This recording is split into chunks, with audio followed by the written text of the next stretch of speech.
So tonight we have two speakers. Vanessa Johnson-Hall is Director of the Land Conservation Division at Essex County Greenbelt. She conserves land primarily in Merrimack Valley, working with landowners, cities, and towns, sometimes all three at once, to preserve land for drinking water, farming, trails, and wildlife. Vanessa joined Greenbelt in 2010 after working for 3 years in DCR's Land Conservation Department, and prior to that, 5.5 years at a land trust in Napa, California. Vanessa holds an environmental science degree from UMass and Yale University School of the Environment. Chris LaPointe is Vice President, Conservation Operations at Essex County Greenbelt and leads a team focused on land conservation throughout Essex County. Chris helps landowners navigate the financial and sometimes emotional aspects of conserving their land. He especially enjoys the process of engaging with communities around their values: close to home recreation, protection of wildlife habitat and farms, and clean drinking water. He has degrees in environmental policy and natural resource planning from Colby College and the University of Vermont. Before coming to Greenbelt, he worked for 12 years for the Trust for Public Land. And here we have Vanessa, take it away. All right, thank you so much, Tessa. Oops, can everyone hear me? Am I unmuted? Okay, great. I can't see the Zoom screen anymore. So I'm so pleased to be here, and thank you everyone for being here tonight. Before we dive into the meat of the presentation, I want to present some context in the form of a snapshot of the state of farming in Essex County. About 4% of Essex County remains farmland, but many of the remaining farms represent some of the largest single owner land holdings in the county. So those farms are really important priorities for us to preserve. In the 5-year period between the last ag census, 2012 to 2017, we lost 1,500 acres of that farmland to development. At that pace, we have less than 50 years to preserve our remaining farmland. The majority of our farmers are over 55 years old, and most of those don't have an identified person to take over their farm. Land values are among the highest in the nation. A lot of these statistics are true for much of Massachusetts and many of them also across the nation. And as is true throughout the nation, the majority of our farmers are white due to a long legacy of discrimination. In 2017, an organization called the National Young Farmers Coalition, which is a great organization if you're not familiar with them. They're a nonprofit run by young farmers for young farmers, and their website is below. So in 2017, they did a survey of young farmers nationwide and found that access to farmland was the biggest barrier facing beginning farmers. As a result of that survey, the National Young Farmers Coalition partnered with another amazing organization called Equity Trust and Vermont Land Trust to hold a series of trainings for land trusts.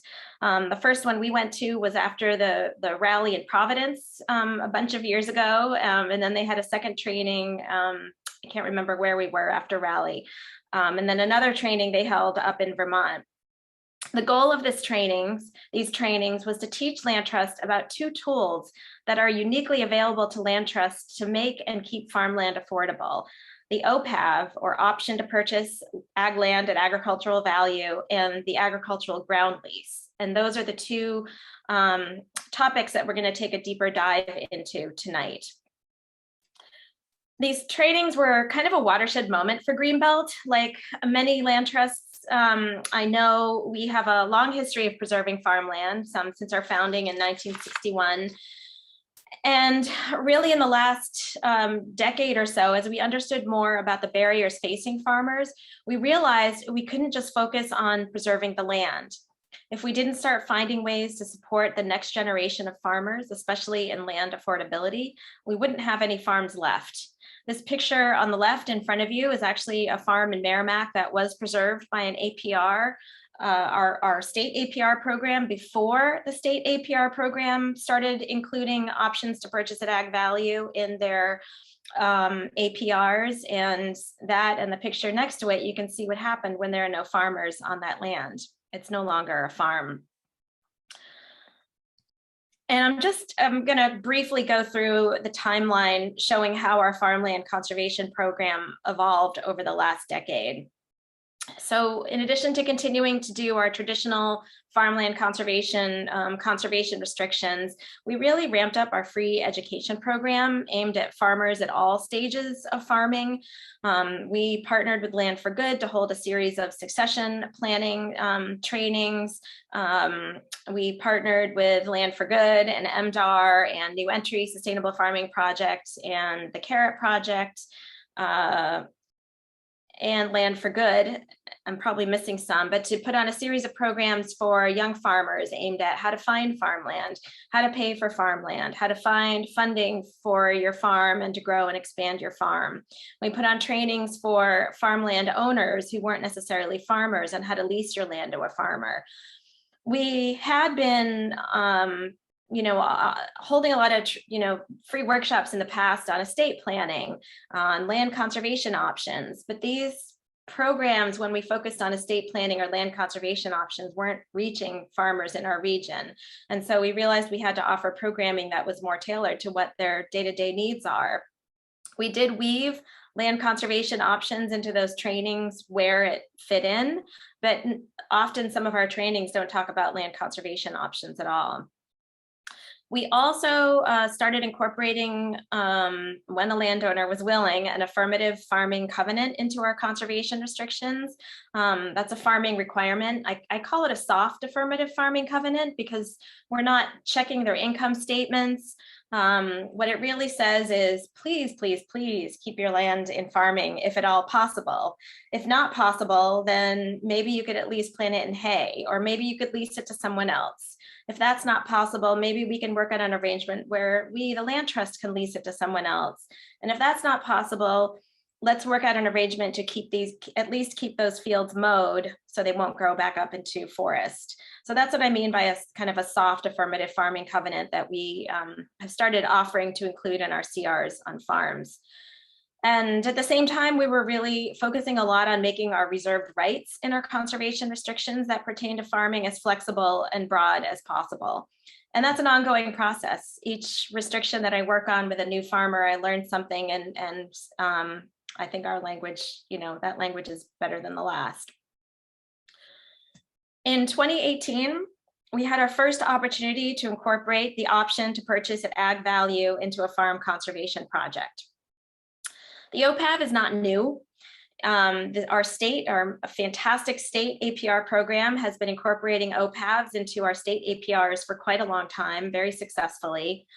They are used, as far as I know, in every farm conservation easement that Vermont Land Trust does and Maine Farmland Trust does, and there are a handful of other farm land trusts across the country that also use the OPAV.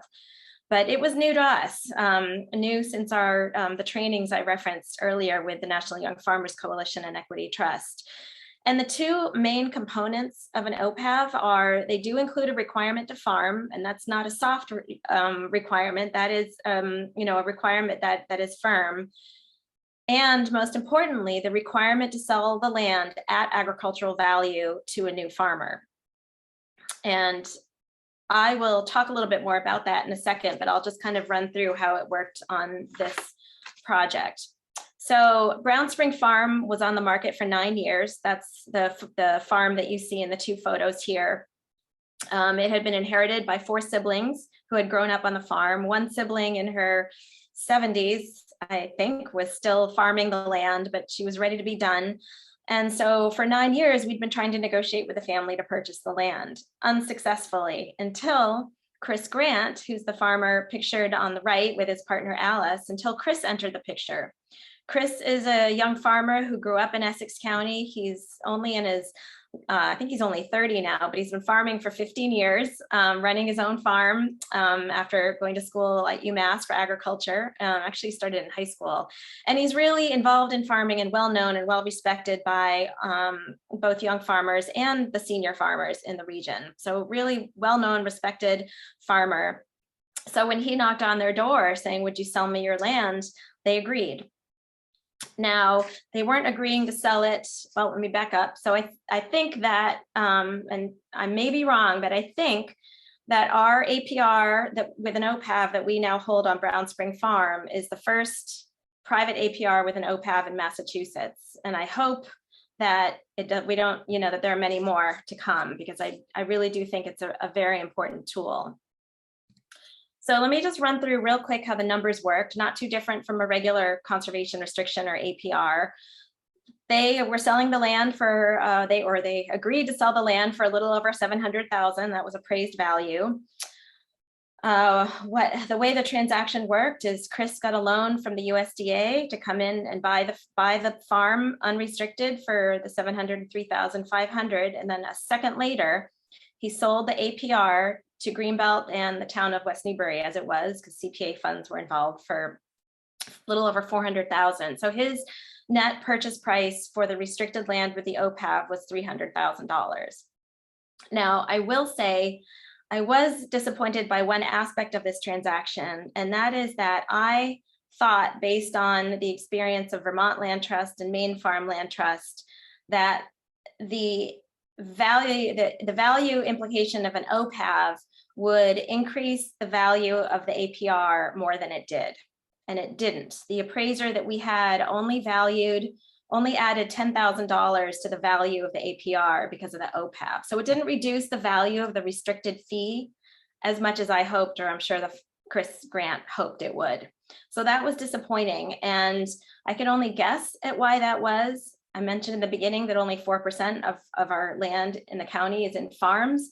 So I don't think there are a lot of comps to go off of. And second of all, we don't have appraisers that are that specialize in doing farmland appraisals here. So that might be two of the reasons why the OPAV didn't impact the value of the APR as much as we were hoping it would. But that doesn't take away from how great of a tool it is. So Chris was really key to this transaction, because he was willing to buy a piece of land that was not only restricted, but that also had the OPAV on it. And he came into it well aware that the OPAV means that he can't sell this property. He can't even sell it for full fair market value as, restricted farmland normally. Because of that OPAV, he can only sell it at agricultural value, including the house and all the other buildings on the property. So this property can never become an equestrian estate that will sell for $1 million or more. It can only be sold at ag value. And he loves that idea, because he knows how hard it was for him to buy a farm, and he wants to make sure that in the future farmers will be able to afford this piece of land. Let's forget what my next slide was. Let me see. I wanted to go back and mention one more thing. So why a privately held APR and not a CR? The authorizing statute for conservation restrictions in Massachusetts did not contemplate the option to purchase agricultural value. So they're not allowed in EEA CRs. Greenbelt holds another private APR. I've heard the rumor is that's actually the first APR in the state is held by us, which is interesting. So I knew it was possible to hold a private APR, a non-state held APR, but I didn't know if it was still possible. So I called the APR program, and indeed it is. And I worked very closely with the APR program through this whole process, and they were a great help. And I'll show you a slide, a couple slides down, that will talk about what a private APR means and what that OPAV process means too. Anybody, are there any questions right now? I know I'm probably going pretty quickly. Oh. Yep, I see one. Hands raised. I saw one raised quickly. Paul Atwood, but you're muted, Paul. Right. Yes. How difficult was it to find this buyer? I mean, did you have any other takers, possibilities, or was he the only one? Earlier, when we were trying to negotiate a sale with these buyers, there was another couple that were interested in buying the land, but they weren't in a financial position to come to the sale with cash in hand, ready to buy the property. I don't think they had the history of farming that you need to qualify for the USDA grants. Chris Grant did. So he had a history of farming. He had a lot of business savvy, a huge amount of experience, and he worked with the USDA to get the loans that he needed. But I think also, at that time that we had another farmer, we weren't able to reach an agreement with the sellers. So it was really Chris knocking on their door, and as someone they knew, as a fellow farmer, that convinced them, okay, we're willing to sell at this lower value than we want, which was actually the full fair market value. But they didn't want to believe that when it was just us negotiating with them. Does that answer your question? Yeah, okay. And Dexter had his hand up too. Go ahead, Dexter, unmute yourself. Thanks. Yeah. Is there any reason that the OPAV can't be done after a CR? I mean, separately from a CR? For example, our land trust owns a piece of property that has a CR on it with held by the town. It's a agricultural property, and we're contemplating selling it at agricultural value to a farmer, but we would like the right to buy it back at agricultural value. If he doesn't, if he doesn't,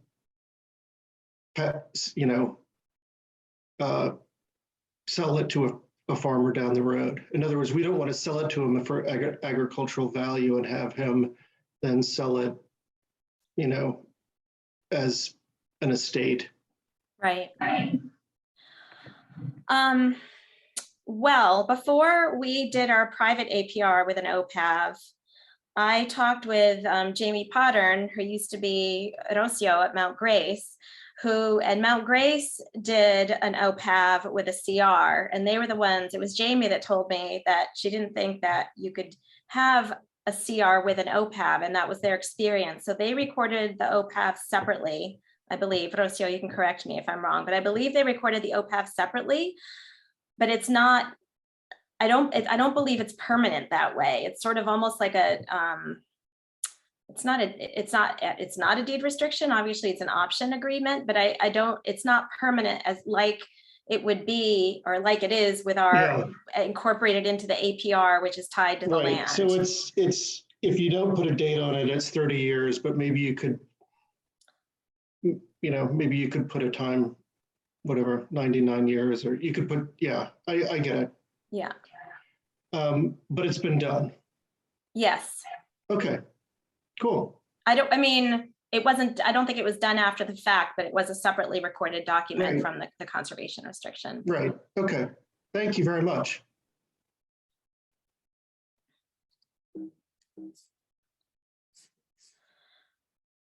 All right, so what are the elements of a private APR? It does not go through the Division of Conservation Services at all. It doesn't get reviewed by what used to be John Joya. It doesn't go through EEA Legal. It goes solely through the Mass Department of Ag Resources. So it gets reviewed by their legal staff, and it gets signed by the MDAR commissioner. And at the time, it was Ron Hall working with me on this as the director of the program, and he was fabulous in helping me to shepherd this through the APR approval process. They were outstanding partners in this. They did not see themselves as competitors at all. There was no MDAR money going into it. It was all money that we were raising and that West Newbury was raising. So they were excellent partners.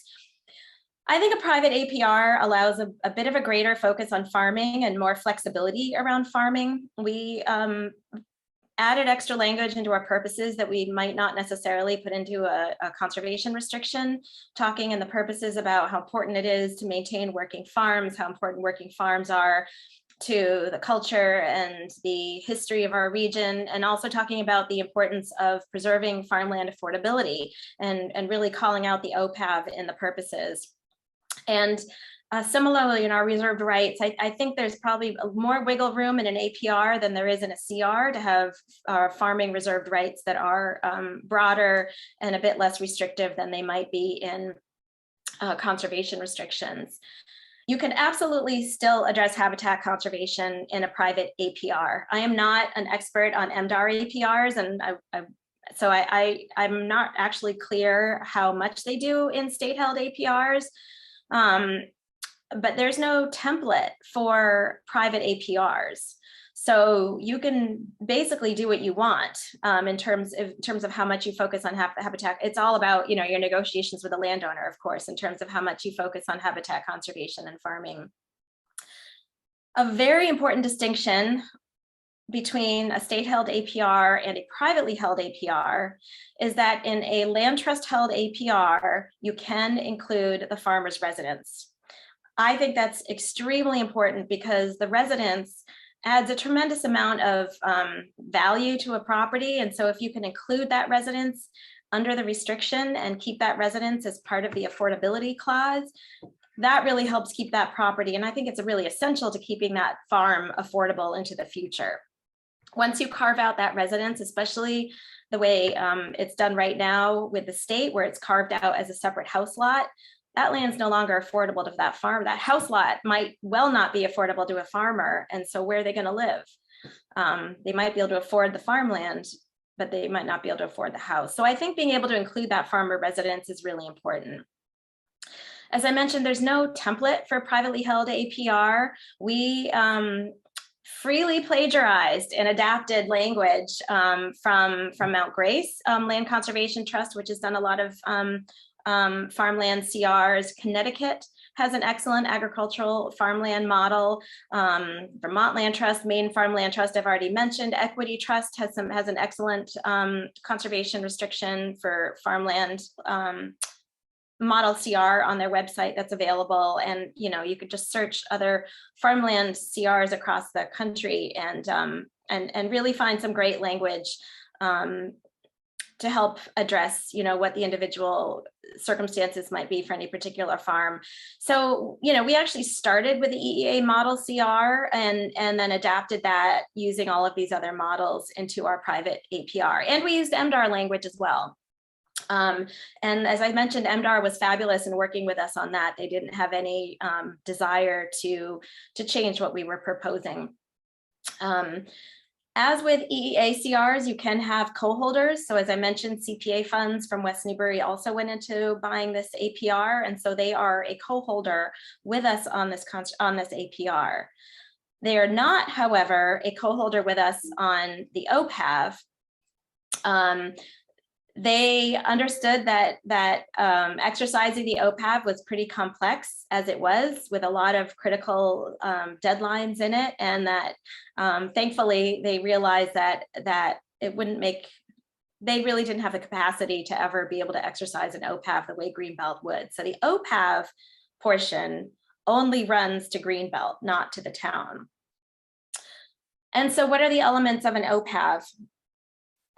The most important aspect of the OPAV is that, regular conservation restrictions and regular APRs without an OPAV, which I don't think exist anymore, can't prevent the conversion to a state farm, and an OPAV can.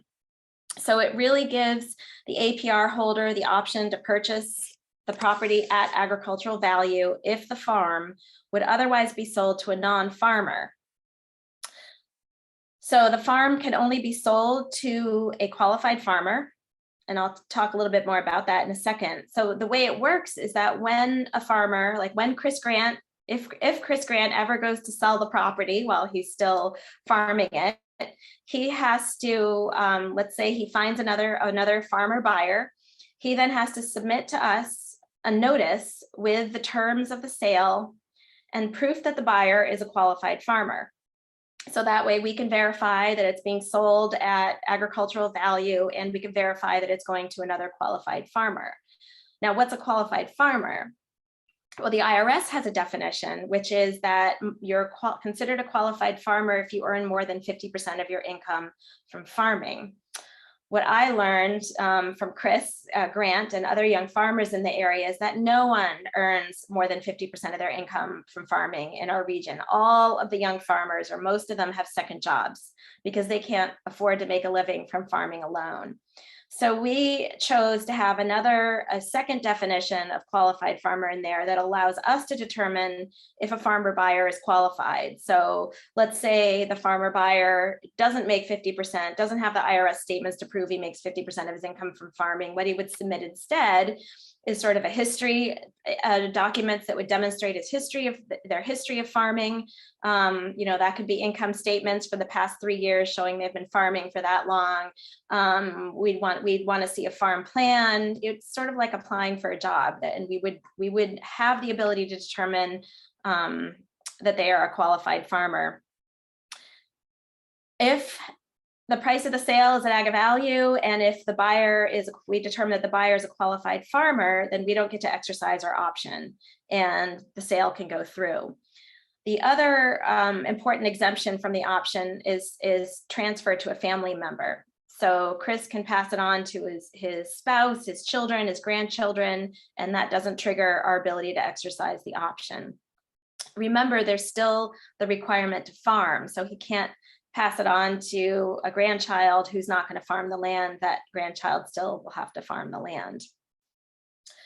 The OPAV, as I mentioned, is within the APR, so it's not a separate document, so it stays with the land forever.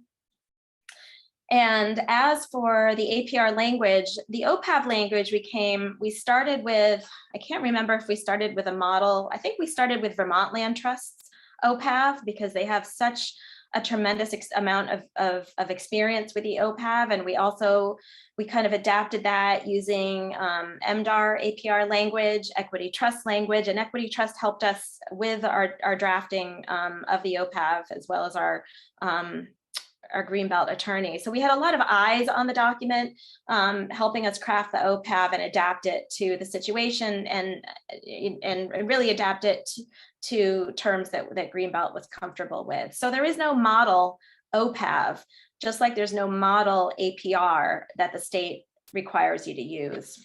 So there's a lot of flexibility in there. And the OPAV is just one of 2 powerful tools that are uniquely available to land trusts to keep farmland affordable. So I'm going to pass it on to Chris LaPointe. And Chris, you can just nod or point when you want me to switch the slides. And Great. he'll tell Thanks, you about our ground Vanessa. lease.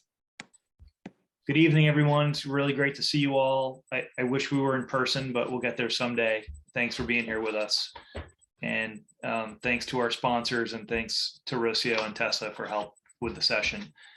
So as Vanessa mentioned, in addition to the private APR and the OPAV, there's another great tool that Greenbelt has had an opportunity to try out recently, which is the ground lease. So the ground lease is a model that's really pulled from the community housing, the affordable housing world, where the land trust owns the ground, we own the land, but then we enter into a long-term lease. It doesn't have to be a 99-year lease. That's what we've done on our farm, but long-term lease, and importantly, the farmers own everything on top of the dirt. So any improvements, they build a farm stand, they build hoop houses, they put up a wind turbine, whatever farm infrastructure they construct, they own. And that really has a lot of benefits. One, the long-term lease in and of itself has a tremendous benefit because it is, obviously it gives long-term land, secure land tenure. Farmers can make long-term choices about building soil, investing in infrastructure, investing in irrigation, water conservation, not having to worry about being thrown out in 1 or 2 or 5 years. They have the ability to get financing. So a 99-year lease, while not fee ownership, is near fee ownership from a financing standpoint. Obviously, there's a fairness element here. There's an equity element. There's the actual equity that is building wealth through the infrastructure that a farmer builds on their ground lease land, but also just some basic fairness that we're not while we do just have simple licenses on some of our farmland, we want farmers to be able to be on our land for a long time, have a career, take care of their families, build a business, and that's a component of it. Another pro of the ground lease model and a pro of farmers owning the buildings and the infrastructure, as a land trust from a stewardship standpoint, we don't really like to own buildings. We want to encourage infrastructure construction, but we don't want to necessarily be responsible for making sure the faucets aren't leaking and the roof isn't leaking and the siding looks nice. So it's kind of a mutual benefit where the farmer gets to build some equity and we're not in the business of owning buildings. You can flip the slide, Vanessa. So, again, the key piece of this from a farmer standpoint is the ability to build equity. So if they don't own the land, this is another option where you have, reasonably affordable access to the property, but you are able to, build equity, build value in your business, build value in your buildings, and have the ability to extract that on your retirement or when you move on to your next place. Next, Vanessa. So this is another, incredibly powerful tool that we have as land trusts, as long-term landowners, to be able to offer to the farming community.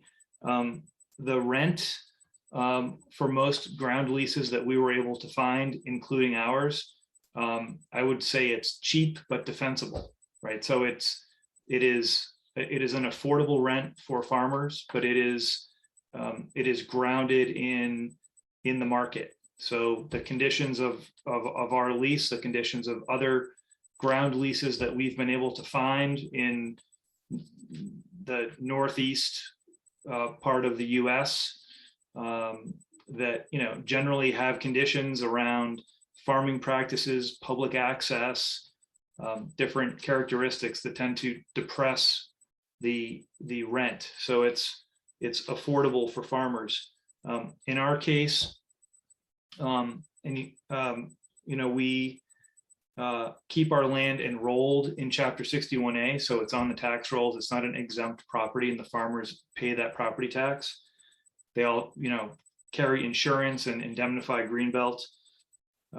We have a public access component, which is very common in most ground leases that we've found, where again the land trust owns the land, so it is nearly exclusive use by the farmer, but there is still generally a public access component.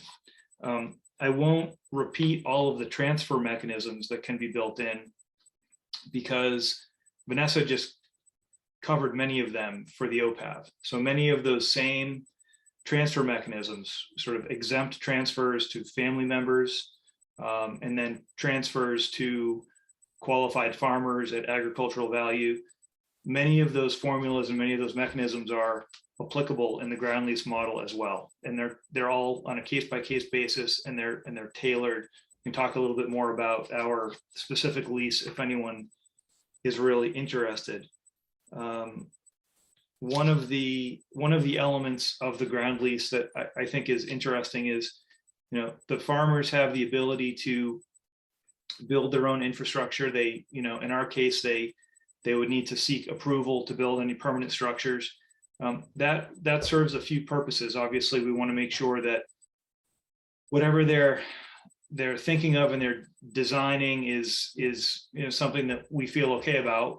We don't want to have too much control, but what we're really interested in is making sure that the farm infrastructure that's built over time is farm infrastructure that frankly is useful and reasonable for the next farmer to take on. So farmers want to build a reasonably sized farm stand, wash stations, a residence, hoop houses, things that are, any other 10 farmers could find useful.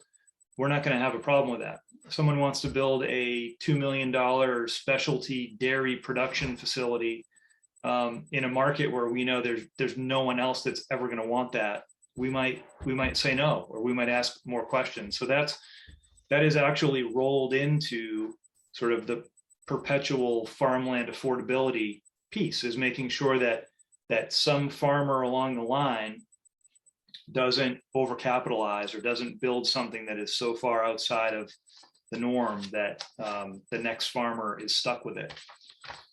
So the specific farm that we we're able to operationalize this on is a great piece of ground in Hamilton and Topsfield, the former Green Meadows farm.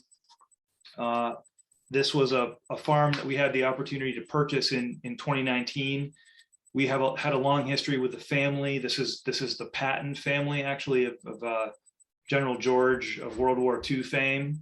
This was had been their land for years. Had been operated as an organic CSA for about 30 years before the farm stand was closed down. The family was taking the property in a different direction, but ultimately it came back in a conservation direction, and we had the opportunity to purchase not only the farm but some land across the street. So about 150 acres total. 90 or so acres that we operate as a new public reservation. And then on the other side of the street, the former Green Meadows farm. So a 60-acre farm right on the Ipswich River, 20 tillable acres. We had 5 months to raise $4 million to purchase the land, and we were ultimately successful in doing that. And I mention that just because that's a key reason why, in this case, we're able to have the flexibility to pursue this model. 100% of that $4 million that we raised was private individual, a handful of foundations, but essentially private individuals. So we had no public grant requirements. We didn't go to town meeting. There were no public expectations of what we were going to do other than what we had proposed to donors. No debt. So we own the property free and clear, funded by people who wanted to make sure the land was permanently protected and available for farming. That gives us tremendous latitude to be creative. We don't have to we are a land trust like you all, but we don't have to make a return. We don't have to pay off debt. We can do some creative things. In the interim between when we purchased the property and when we sort of got our act together with a long-term lease, we did keep the land in active agricultural use. There was a license, year-to-year license with another local farm that we have a good relationship with that has another home farm and will just rent any other land that they ever can. So that was great to keep the land in active use. You can flip the slide, Vanessa, please.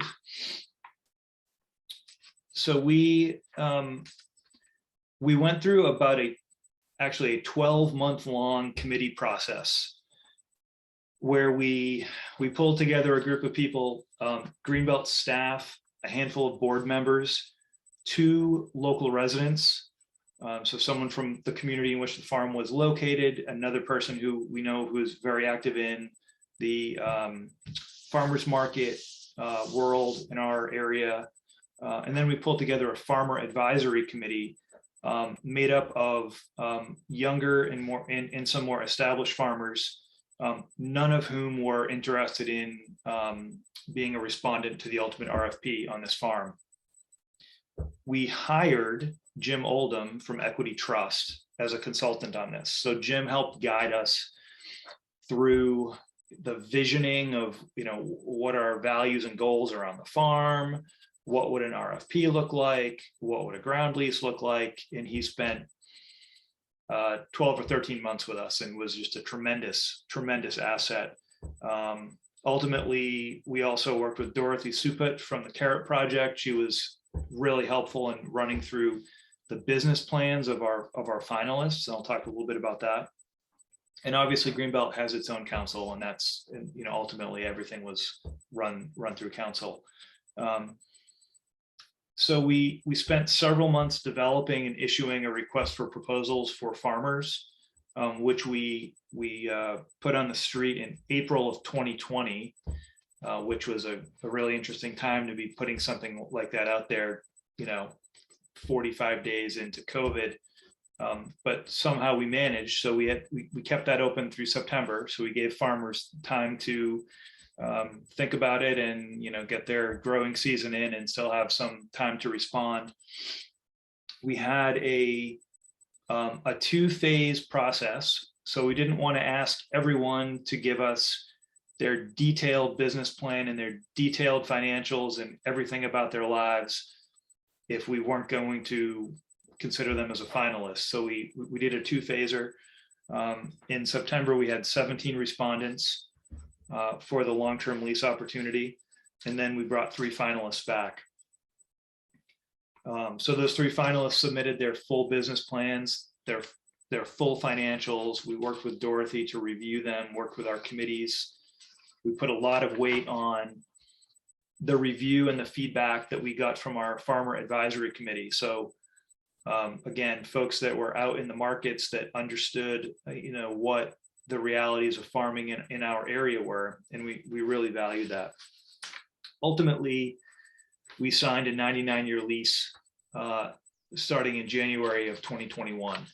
And you can flip the slide, Vanessa.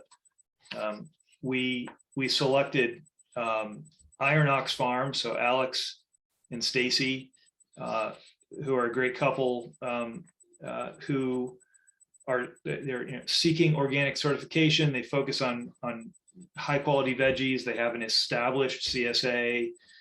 They're going to construct a new farm stand on the property.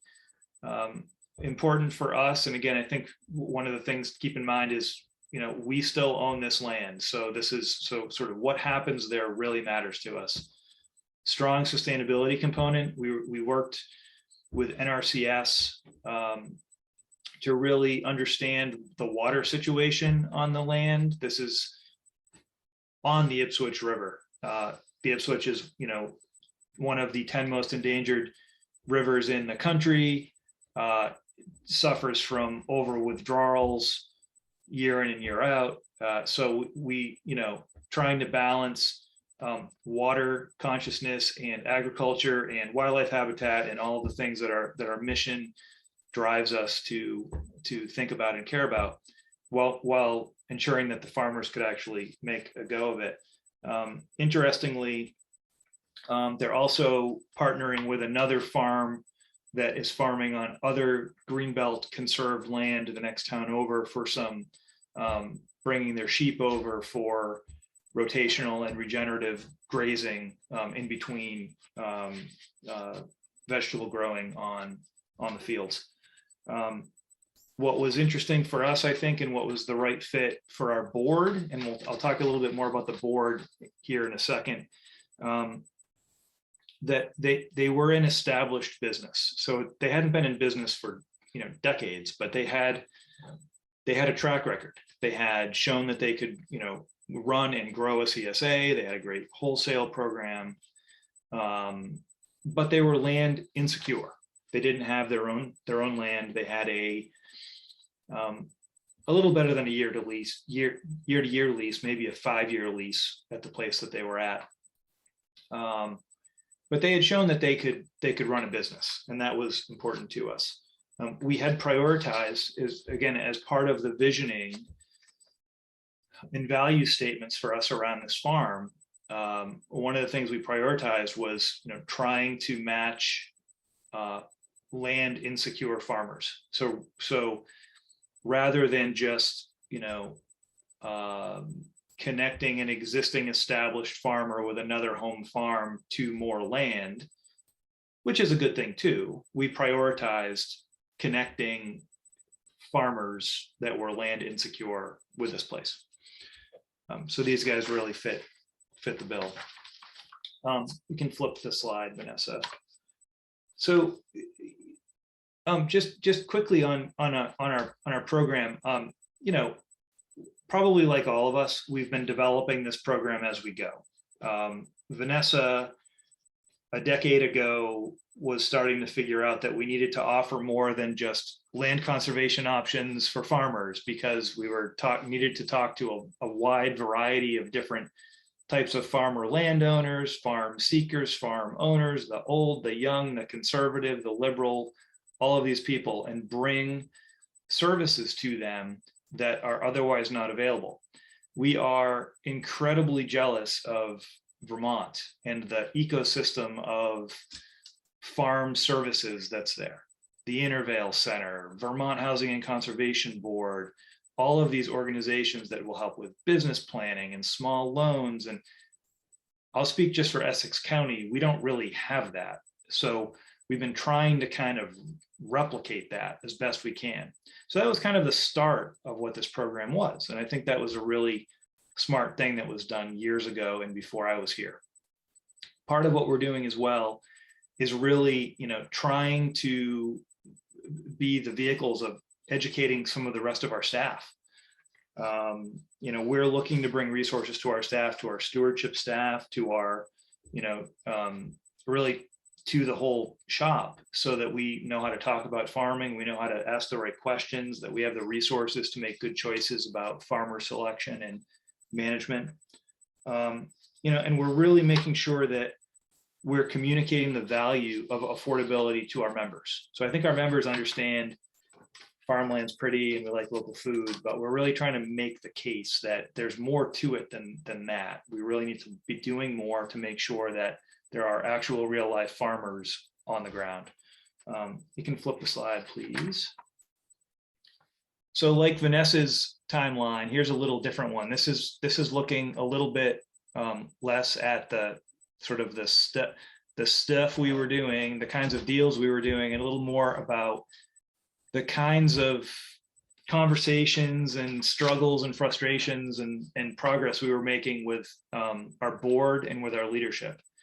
So many of you will probably, that this will ring true. I mean, staff is often ahead of our boards. It's our full-time jobs to understand, to learn these new things and network and go to trainings and make phone calls and get good at this stuff. And then you show up at a board meeting and lo and behold, the board's not where you're at. And that shouldn't be surprising. It's not their full-time job to be learning all the stuff that we are. So I think it's useful to look at this time horizon. So it's tempting in sessions like this to say, we knew what we were doing the whole time and we developed a program and look at us, it's been very successful and we're very smart and you can do the same thing. And there's some of that. I think we definitely made some good choices here and we were, got some good training and we're bold and got lucky. But really there's like years of trying to bring everyone along to the fact that this is a good idea. So we look back at this point, obviously staff training and networking has been going on consistently. So everything that Vanessa was talking about, Vermont land trust trainings and networking and talking to Kathy in Sheffield and about housing options and, networking with all our people. Like we've been doing that all along. We're still doing that. But in 2017, we brought our whole staff, we invited the whole board on a field trip. And we went out to Northampton. We went to the Northampton Community Farm, and that's a great community farm model, nonprofit owned, long-term leases, many hands farm, similar kind of a situation to get people's feet wet, just to go see it. Let's get our stewardship folks out there, see what it feels like. We, in 2018, knew that Ed Becker, who many of you know, was retiring after 30 plus years at Greenbelt. And so we were developing a 3-year interim strategic plan, kind of the handoff from Ed to the next president. We made sure to get language in there that specifically mentioned that piloting a community farm, such as one potentially at Green Meadows Farm, those actual words were in the strategic plan. I mentioned that year we also were awarded a $1 million NRCS Regional Conservation Partnership grant, really because it started to crystallize with our board that there was some momentum here, that it wasn't just Vanessa talking about farmland. There was actually, wow, we might actually have something here that we can work with. Interestingly, also in 2018, so Ed retired. And a new president was hired who just didn't have a farming background, which not surprising, not problematic, but just in terms of staff communicating to leadership, staff communicating to a board, it's another sort of inflection point and a little sort of dip in the arc of our bringing folks along. 2019, we bought the farm, as I just talked about. 2020, we have a farm focus for our newsletter. And obviously I can't share that with you all here, but we can put it in the materials. I'm sure it's online somewhere. It's beautiful. Not only is it a farm focus for our newsletter, but it is very heavily farmland affordability. So it's how do we make farms affordable? How do we get the next generation on the farms? It was like the public announcement that we were thinking more fully about the full range of farmland conservation tools that we would bring to the table. This past year, 2021, new 5-year strategic plan, farmland is prominent. So it wasn't we weren't debating whether farmland was going to be in there. Obviously, we're also involved with Iron Ox, and we're off to the races there. You can flip the slide. So I guess I would point really just in terms of some lessons and some things to be thinking about if you are thinking about bringing your organization from, I guess what I would call basic classic farmland conservation, which is still useful and important, and I hope we're all doing it, to the next level, is just to be ready that your staff learning curve is not equal to your board learning curve or your leadership's learning curve. And so being patient and gracious about how much time that might take and how frustrating that could be, I think will put you in better stead. I mentioned what I would call our extended committee process of about a year to develop the RFP, to issue the RFP, to review the responses, and to choose our farmer.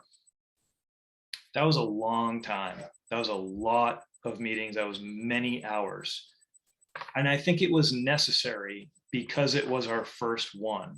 And that amount of time gave the board confidence that everyone had done substantial diligence on this whole process. I don't think the next one will take that long, but I think there was a reason that the first one for us did. And it wasn't necessarily the case that we had to take that much time, but I think procedurally and just comfort level wise, we did.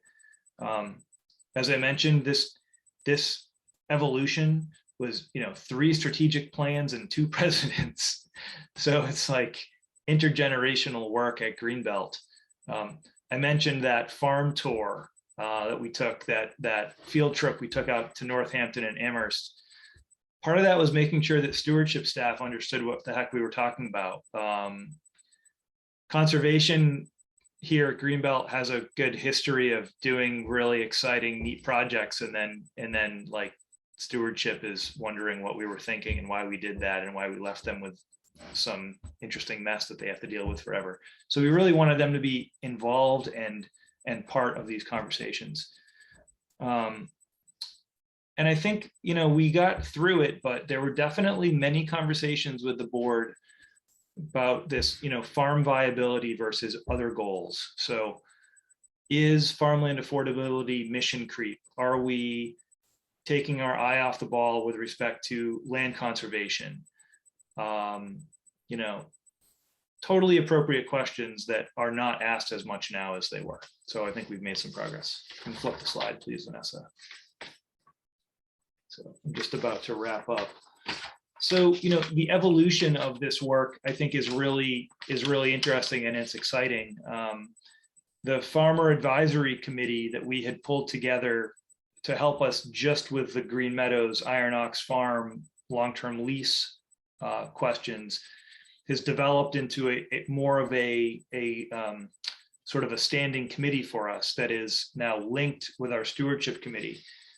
They're doing work on, trying to think about refining some of our farmer selection process, stewardship decisions, management plans, balancing resource management against sort of farmer autonomy, many questions about, how farmers are operating on our properties. And it's great to now have members of the farming community participating with our more traditional stewardship committee folks.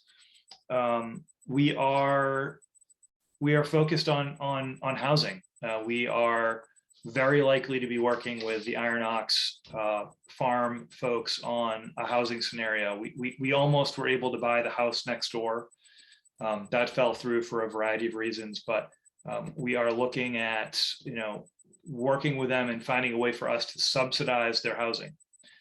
Essentially, helping to buy their house and building that subsidy into our ground lease with them, so that when they leave, if they sell, next farmer comes along, the money that we've put in is a permanent subsidy. So if it's a $500,000 house and Greenbelt puts in $300,000, the farmer has a $200,000 house.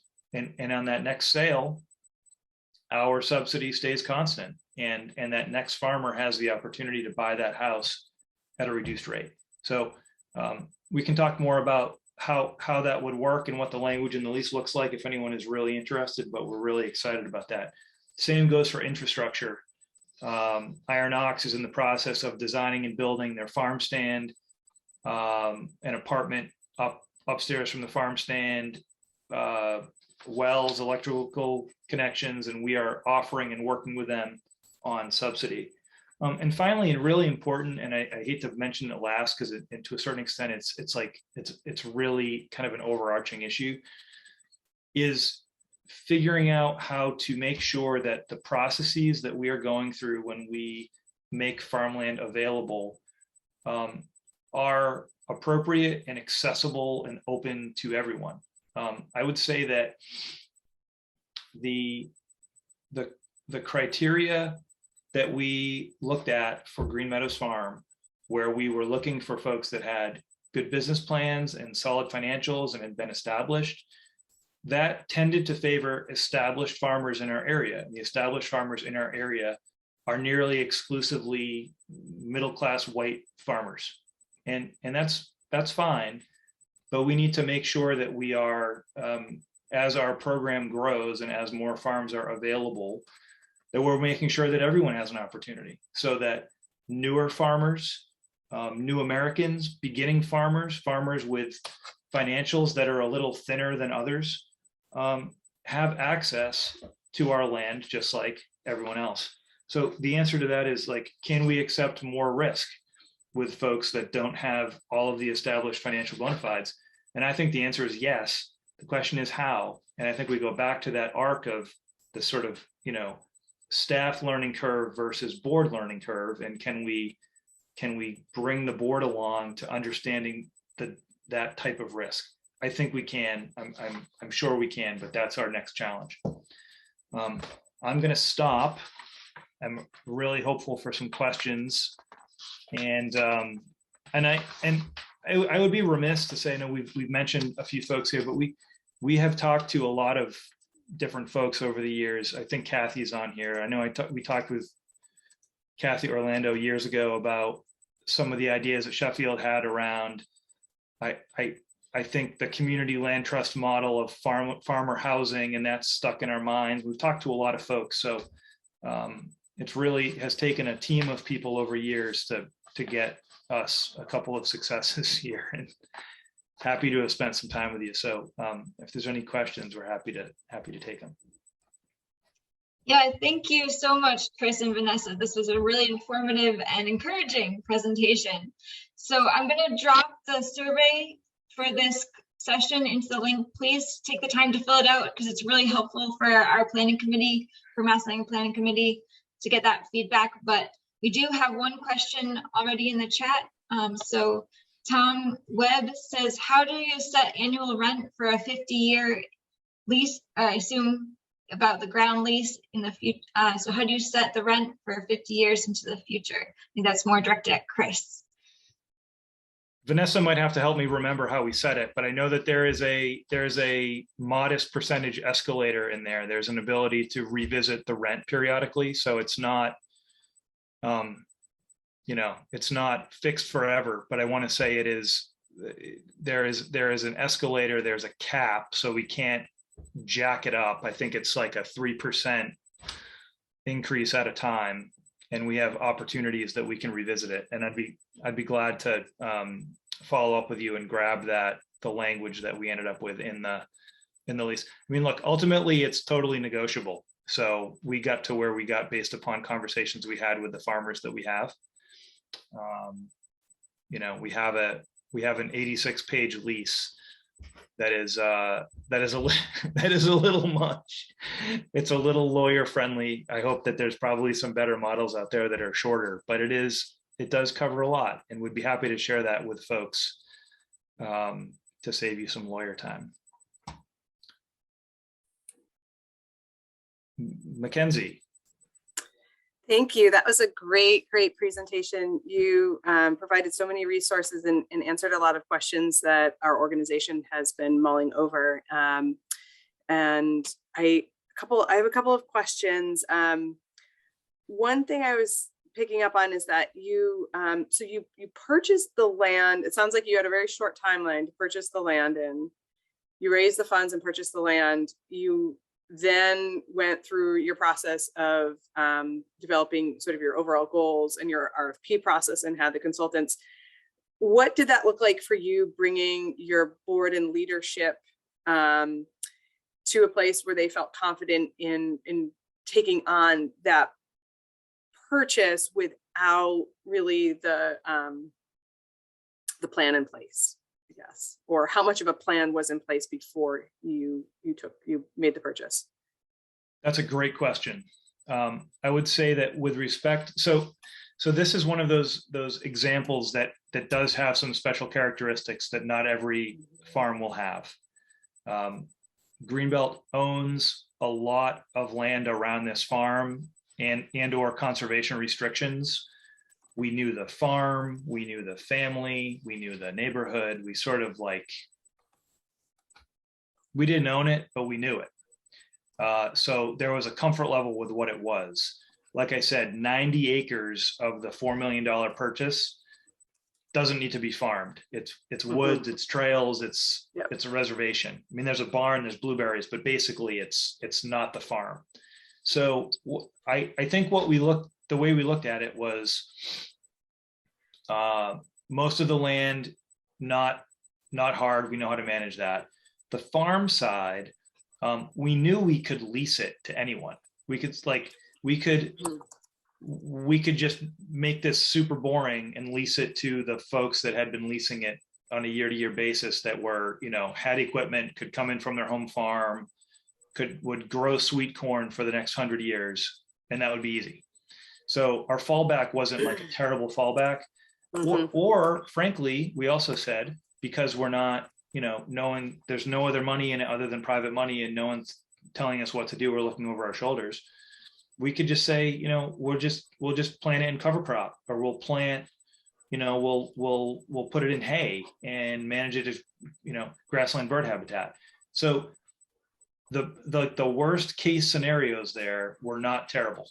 The other thing that is like, it's kind of like a pro con. We showed you that beautiful picture of the farm stand. When we purchased the property, that was gone. So the owners had a plan to redevelop the property into a medical marijuana grow facility, which I have no opinions about.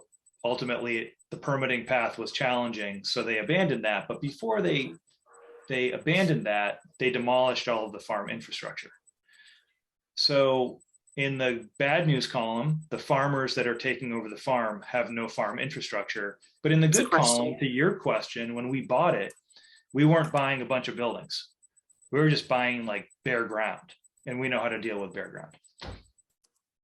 So what would you do now? I mean, would you consider buying a farm with infrastructure? And you talked about the challenge of housing. Would you seek out a farm with housing?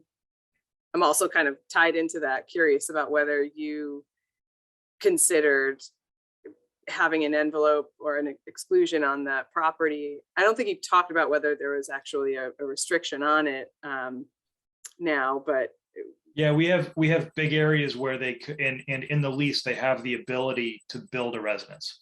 Okay. Yeah, so they can definitely do that. So as part of their building the farm stand, so they're phase one, and again they're being smart and they're not outstripping their business plan.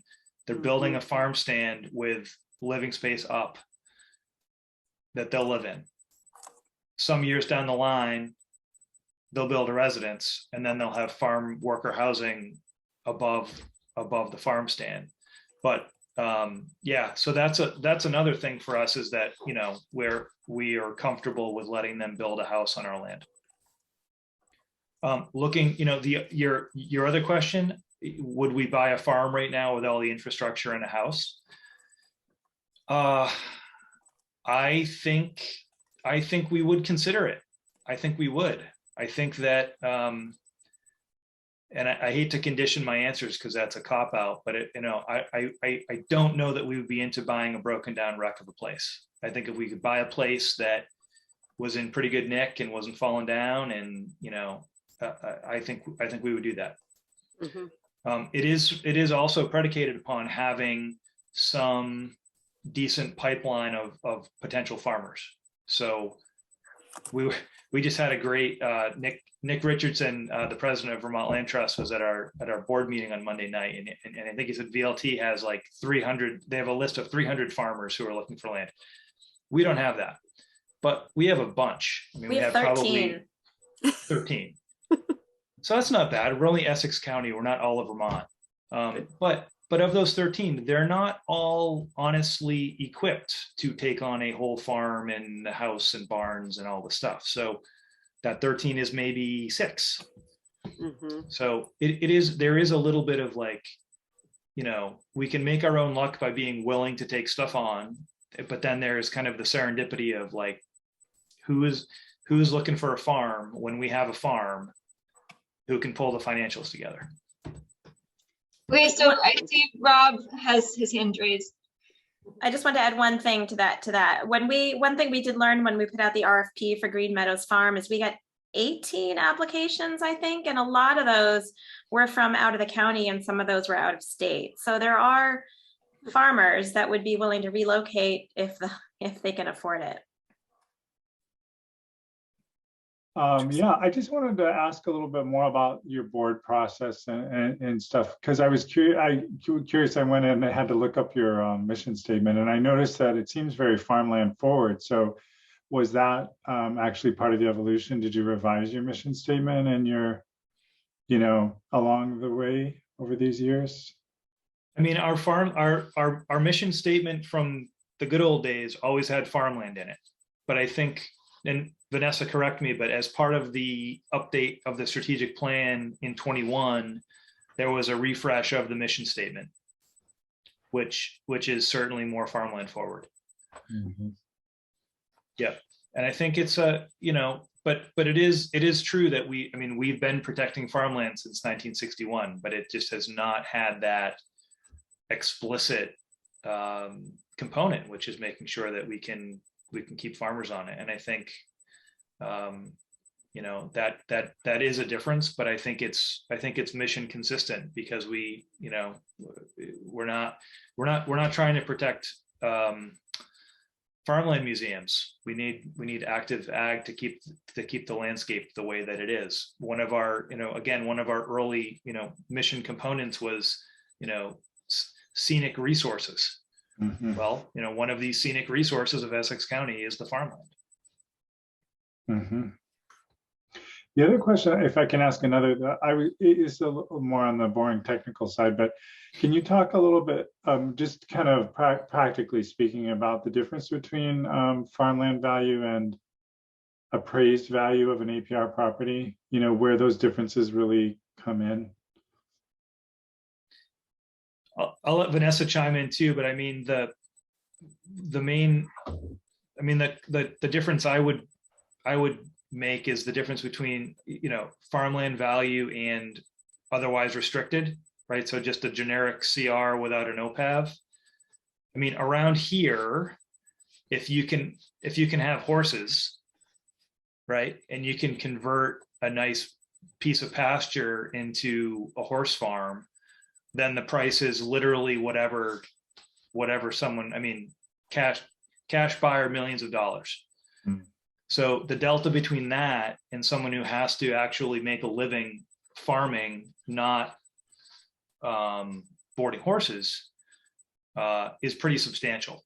But, you know, the restricted farmland values are still high here. I mean, Vanessa, you had the numbers you had for Brown Spring were probably $8,000 an acre ish.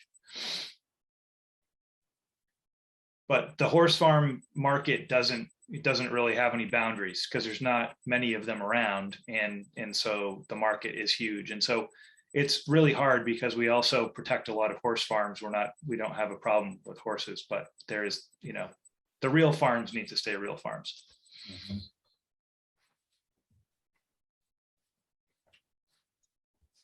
So we have a couple of minutes before 8:15 if there's any more questions. And I have a question if no one else has something for it. This is Dexter. I had a quick question, if that's all right. Go for it. And that is, we've run into problems putting together a good farm advisory committee. Because they're all so incredibly busy all the time and can never come to meetings.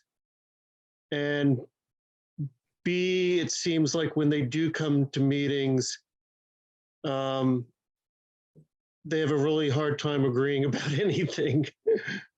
They seem to be all very fiercely independent and have their own, they're very much their own feelings about the way things that should be done. But I think that's, I think the bigger point is that we've found it's really hard just to get them to agree to come to meetings. Vanessa, why don't you speak to that? Yeah, I have a couple thoughts. I mean, our farmer advisory committee, we only assemble them when we need them. So we've only assembled them, and when we do need them, we try to minimize their times, and we try to be very clear about that up front. So when we brought them in to help us with the Green Meadows Farm, what to do with Green Meadows Farm, and then we brought them in again around the structure of the RFP, we were very clear that it's going to be one meeting, and we're only asking them to meet in the winter. We would never ask them to meet in the spring, summer, or fall. And most recently, one young farmer that we talked to requested, asked whether there was sort of compensation for their time. So in this last meeting that we had, we actually did offer them compensation in the amount of $100 for a 2-hour meeting.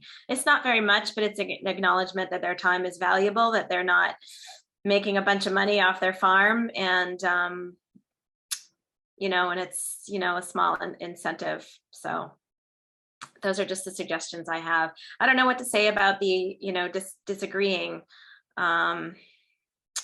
We intentionally sought farmers that represented sort of more conventional farming, and farmers that represented more organic regenerative farming. And at the end of the day, it's who's going to be interested in helping you. We couldn't get all the farmers we wanted, even this last time, even with offering an honorarium. So yeah, it's challenging forming those relationships, but I think the ones that are committed are really grateful for the opportunity to provide input. Thank you very much. We have a question in the chat. So if there's time to clarify the benefit of the private APR versus a CR or state-held APR, and we know that you mentioned house and greater flexibility on qualified farmer definition. Anything else that you could add to that, Vanessa? Well, you can't do an OPAV with an EEA conservation restriction. You can only include an OPAV with an APR. We didn't seek state funding. I don't know that this Brown Spring farm would have qualified for state funding because it was only 10 acres with 6 tillable acres on it. So it might not have qualified for APR funding. And also right now the APR program, it takes about 2 years to get to closing. And we didn't have that much time. I knew the landowners wouldn't wait that long. So a state held APR was not an option for us on this project. Yeah, the comment that I was going to make to add to that was that we have a lot of farmland in Essex County that seems to be perfectly viable, but isn't on prime soils. And so I think there's a lot, we can kind of catch the farms that should be protected, but really aren't going to qualify for state funding. So you're not having to really meet the standards of the APR program. It's just MDAR is the signatory on it, but they're not requiring that 50% prime soil. That's right. Got it. That's right. That's a really good point.